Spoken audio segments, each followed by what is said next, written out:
আপনি একজনের লাইভে গেলেন, সেখানে ঘন্টার পর ঘন্টা বসে থাকলেন, তারপরে 1 ঘন্টা পরে আপনাকে পিনে দেওয়া হলো, সেখান থেকে আপনি 10-15টা ফলোয়ার্স পেলেন।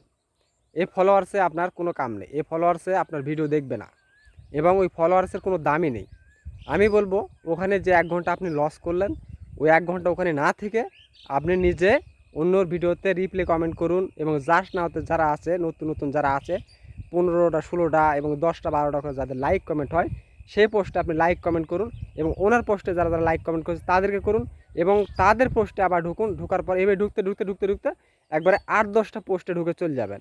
মানে একজনের পোস্টে ঢুকবেন, ঢোকার পরে ওকে কমেন্ট করেছে, ওকে কমেন্ট করার পরে আরেকজনে কমেন্ট করেছে, মানে ঢুকতেই থাকবেন এবং ওখানে লাইক কমেন্ট করবেন, 9 লাইনের কমেন্ট করবেন, 2টা করে কমেন্ট করবেন এবং 5টা করে লাভ রেট দিয়ে আসবেন এবং ফলো ডান বলে আসবেন, আপনাকে ফলো দিয়ে দেবে ইনশাল্লাহ। আসলে এইভাবেই এগিয়ে যাওয়া যেতে পারে।